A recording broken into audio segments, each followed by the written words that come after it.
If you've ever launched ads and asked yourself, why are my ads not working? Trust me, you're not alone.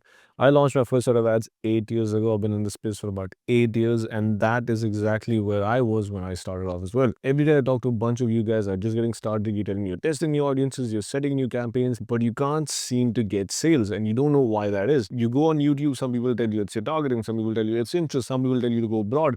There's a lot of confusing information out there.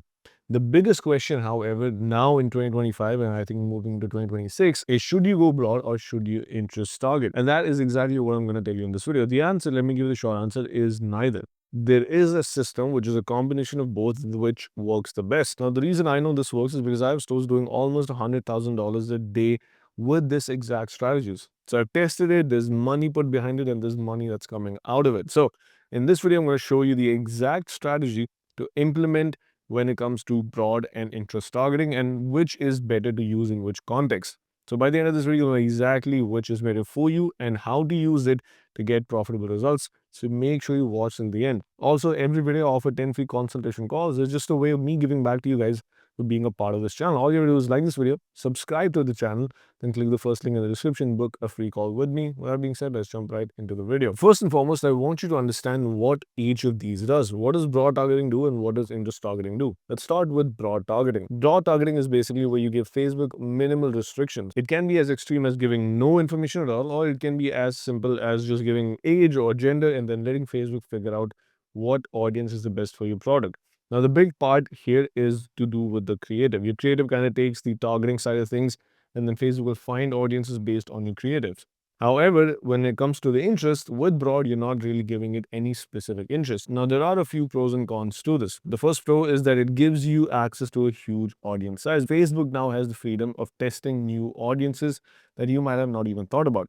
The next pro is that it works really well when you have enough data. If you have a pixel that has enough data and has enough events such as purchase and add to carts, this is perfect because Facebook knows exactly what kind of people convert and then it'll try to find similar people. And the third pro of using broad targeting is that it scales very effectively and efficiently when paid with the right creatives. So if you have the right creatives and if you have winning creatives, scaling is a piece of cake comparatively to interest targeting. However, that is just the pros. There are a few cons that come with it as well.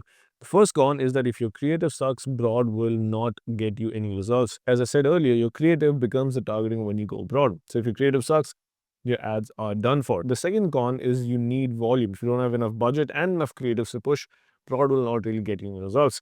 So that is what broad targeting is. Now let's move on to what exactly interest targeting is, and make sure you keep watching because after this I'll tell you exactly what the best system to use when it comes to broad and interest targeting is.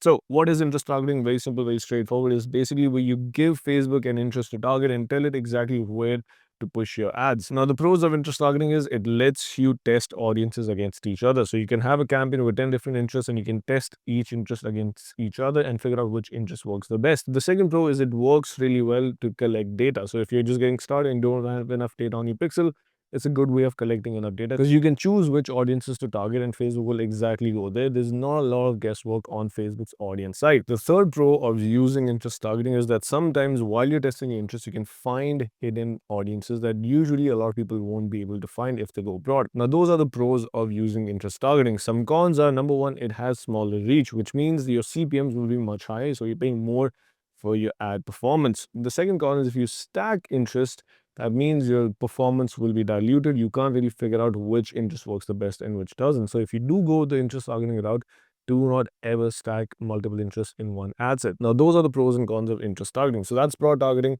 and that is what interest targeting is. Now I'm going to show you the exact system to use in 2025 to get the best results when it comes to broad and interest targeting. And this is something I don't see a lot of people talk about. The truth is you need both. There's no one picking over the other. Now, obviously, the context matters as well because when you have broad, if you have enough data on your pixel, it will perform really well. If you don't have enough data, interest targeting does really well. However, there's a way to go about it and there's a system that you can use to get the best results. To help you understand how to set this up, let me give you the exact framework. The framework is very simple. Your prospecting campaign will look as such. You'll have the first ad set, which will be a broad, no targeting, just age and gender. The second ad set will be your first interest. The third ad set will be your second interest. And the fourth ad set will be your third interest. So there'll be three ad set with single interest and one ad set will be broad with just the age and gender, nothing else. Now, a couple of things that you want to keep in mind is number one, use single interest. As I just mentioned, each ad set should have one single interest. Don't interest tag. Number two, in the campaign, don't have any other audiences that you're targeting. Don't have your lookalikes or retargeting audiences in that same campaign. This campaign will just be for your cold audience. Now, this is the exact structure in the campaign that I want you to implement. And the constant here across all these ad sets will be the creative. So the creative and the ad copy will be the same. The only difference is going to be the audience. And what you will be able to see is which creative performs the best in your broad or your interest. And over time, your winners will naturally rise to the top, which means your broad will get the best performing creative and your interest will get the best performing creative. And then you can scale much easily. Now, when should you go all in on broad? Because broad does work, but you need to know exactly when to use it. So, number one, if your account has scaled past $30,000 a month in ad spend, that's when you want to go all out in broad.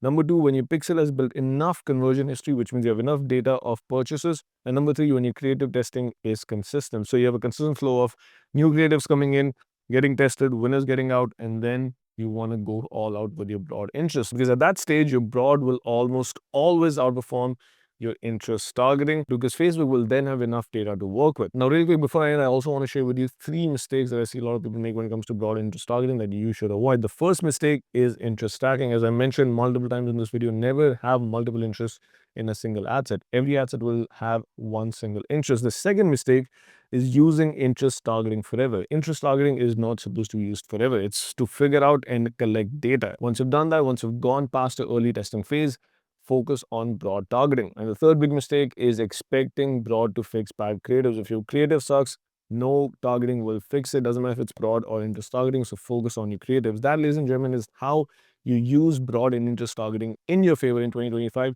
to get good results. And with that being said, as I mentioned at the start of the video, I'm offering 10 free consultation calls to my subscribers. All you have to do is like this video, subscribe to the channel, and click the first link in the description. Book a free call with me. On the call, we'll go over your store, marketing, ads, whatever you're struggling with. I'll be more than happy to help you with that. With that being said, there's more videos on my channel that I put out that will help you with your ads in your store. Make sure to watch that, leave a like, subscribe to the channel. I'll see you in the next one.